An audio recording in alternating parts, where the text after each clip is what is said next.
Hello good morning दोस्तों। मैं अंकुल कुमार स्वागत करता हूं आप सभी को हमारे यूट्यूब चैनल में। तो आज हम बात करने वाले हैं collection of blood and anticoagulant. हालांकि ये काफ़ी इजी टॉपिक है, यहाँ से भी क्वेश्चन बनते हैं। इसमें हम थ्योरी के साथ एमसीक्यू भी डिस्कस करेंगे। हालांकि ये काफ़ी बेसिक से हम लिए हैं। तो चलिए स्टार्ट करते हैं। Collection of blood and anticoagulant, तो ये जनरली 3 टाइप के होते हैं, वेनस, कैपिलरी और आर्टेरियल। तो वेनस में हम लोग क्या करते हैं, blood from antecubital vein using a vacutainer. Vacutainer की मदद से हम लोग एंटीकोवाइटल वेन से ब्लड को कलेक्ट करते हैं। और दूसरा, a medium size needle of 19 और 20 गेज, यानी कि जो नीडल हम लोग यूज करते हैं वो 19 और 20 गेज का होता है। यहाँ से भी क्वेश्चन बन सकते हैं। हाँ, दूसरा आ गया कैपिलरी। कैपिलरी में हम लोग फिंगर प्रिक मेथड से ब्लड को कलेक्ट करते हैं। और हील प्रिक मेथड में, हील में हम लोग क्या करते हैं, जो इन्फेंट जो होते हैं उसके लिए हम लोग यूज करते हैं, उनका वेन जो है नहीं मिल पाता है। तो ये rapid puncture is made with a sterile lancet और नीडल 2 to 3 mm डीप। हालांकि जब आप फिंगर प्रिक कर रहे हैं तो उसका डीप जो है 2 to 3 mm डीप ही होना चाहिए, इससे ज़्यादा नहीं होना चाहिए। लेंसेट में तो फिक्स है 2 to 3 ही होता है, उससे ज़्यादा डीप नहीं जाएगा।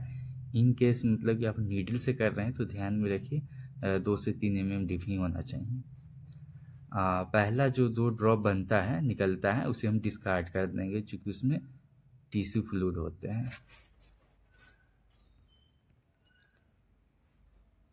हील प्रिक हम लोग बताए ही कि इसे यह ज़्यादातर इन्फेंट में यूज करते हैं। तीसरा है arterial. It is usually collected from femoral artery for blood gas of analysis. ABG test के लिए हम लोग आर्टेरियल से आर्टरी से ब्लड को कलेक्ट करते हैं वैक्यूम ट्रेनर की मदद से। अब देखते हैं एंटीकोगुलेंट। बहुत सारे एंटीकोगुलेंट है, ईडीटीए मतलब कि हेमेटोलॉजी में काफ़ी कॉमन है। तो चलिए इसके बारे में डिस्कस करते हैं। EDTA ethylene diamine tetraacetic acid इसका फुल फॉर्म होता है। It is a powerful calcium chelating agent binding the calcium molecule in blood. यह ब्लड में जो मॉलिक्यूल्स होते हैं कैल्शियम का उससे बाइंड करता है। इसका कुछ डिसएडवांटेज हैं, जो कि अगर 2 मिलीग्राम पर डेसीलीटर से अगर ज़्यादा ईडीटी हम लोग यूज करेंगे तो जो आरबीसी और डब्ल्यूसी होंगे वो श्रिंक हो जाएगा। श्रिंक होने से आपका सेल काउंट में काफ़ी प्रॉब्लम आएगा, यानी कि कम हो जाएगा। और दूसरा है ट्राइसोडियम साइट्रेट। ये 3.8% equal solution of trisodium citrate is the anticoagulant of choice in a study of ESR and coagulation। 3.8% जो ट्राइसोडियम साइट्रेट लिपिड जो होते हैं हम लोग ESR में और कोगुलेशन फैक्टर से रिलेटेड जितने भी कलेक्शन होता है हम लोग यही एंटीकोगुलेंट यूज करते हैं। It bind with calcium of blood, यह कैल्शियम को बाइंड करता है। इसका यूज तो बता ही दिए ये सारा। और कोगुलेशन में जैसे कि पीटी हो गया, एपीटीटी हो गया, टीटी हो गया और सारा 1-2 है जो उसमें हम लोग करते हैं। Oxalate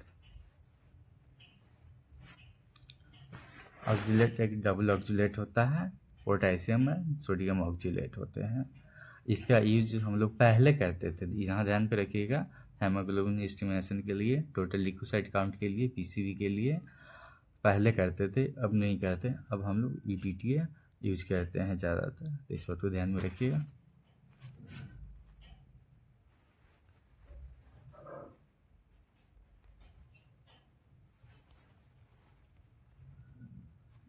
sodium fluoride it form calcium fluoride, या कैल्शियम फ्लोराइड का ही फॉर्म होता है।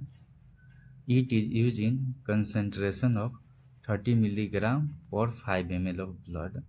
इसका जो हम लोग यूज करते हैं, मान के चलिए अगर 1 ml मतलब कि ब्लड लेते हैं, उसमें कितना मिलीग्राम सोडियम फ्लोराइड होना चाहिए, तो यहाँ से आप डिवाइड कर सकते हैं, यानी कि 6 मिलीग्राम होना चाहिए। इसका यूज जो होता है ये सबको पता है, और शुगर एस्टिमेशन के लिए हम लोग करते हैं।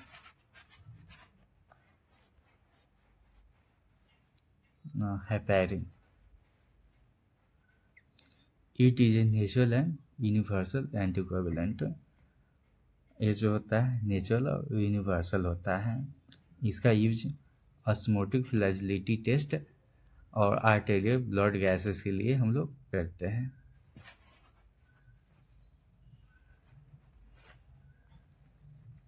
अब आते हैं MCQ पे, जो हम इसमें डिस्कस किए हैं उसके बारे में हम लोग और MCQ के द्वारा प्रैक्टिस करते हैं।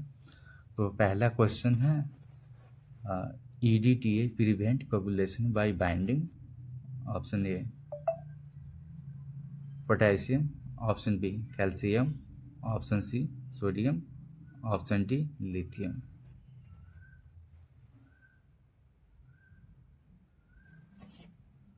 इसका राइट आंसर ऑप्शन बी हो जाएगा, calcium.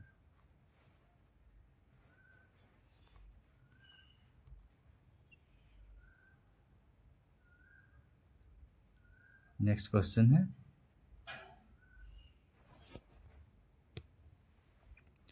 Which of the following is a universal anticoagulant. अभी तुरंत हम इससे पहले डिस्कस किए थे, नेचुरल और यूनिवर्सल एंटीकोगुलेंट कौन सा है। Option A EDTA, option B double oxalate, option C ACD, option D heparin. तो इसका राइट आंसर ऑप्शन डी हो जाएगा, हेपेरिन।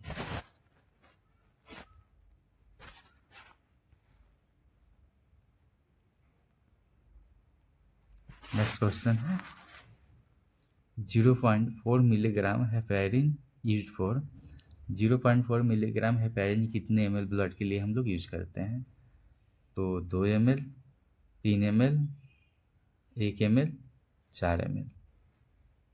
इसका राइट आंसर ऑप्शन ए हो जाएगा, 2 ml। अगर 1 ml के होगा, 1 ml के लिए अगर हमें करने होंगे तो 0.2 मिलीग्राम मतलब हम कैलकुलेट करके निकाल सकते हैं। डिपेंड करता है हम लोग कितना ब्लड में यूज कर रहे हैं।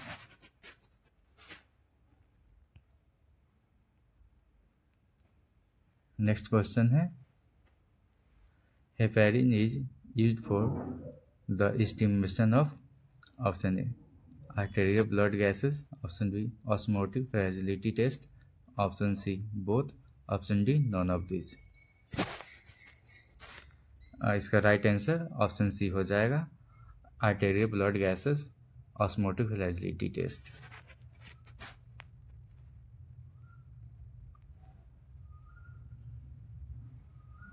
नेक्स्ट क्वेश्चन है, heparin is option A natural anticoagulant, option B coagulant, option C artificial anticoagulant, option D none.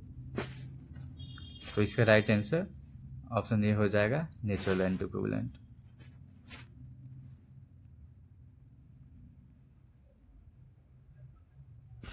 Next question है, for the determination of erythrocyte of sedimentation rate, 4 volume of venous blood are diluted with. Option A 1 volume of 3.8 gram per decilitre sodium citrate, option B 2 volume 3.8% 8 gram per decilitre sodium citrate, option C 3 volume 3.8 gram per decilitre sodium citrate, option C option D 4 volume 3.8% sodium citrate. जो ये सारा हम लोग करते हैं उसमें 4 volume blood होते हैं, तो एक पार्ट हम लोग 3.8% ट्राइसोडियम साइट्रेट लेते हैं, इसीलिए इसका राइट आंसर ऑप्शन ए हो जाएगा।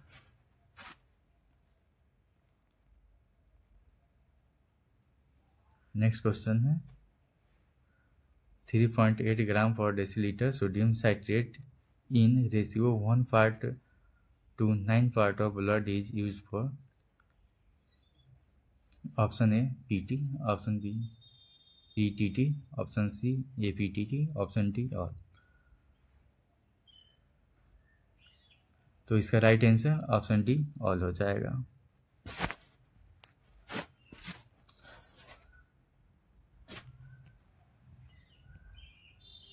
नेक्स्ट क्वेश्चन है double oxalate are composed of option A 3 part ammonium oxalate and 2 part potassium oxalate, option B 1 part ammonium oxalate and 3 part potassium oxalate, option C 2 part ammonium oxalate and 2 part potassium oxalate, option D 4 part ammonium oxalate and 3 part potassium oxalate. तो इसका right answer हो जाएगा option A 3 part ammonium oxalate and 2 part potassium oxalate.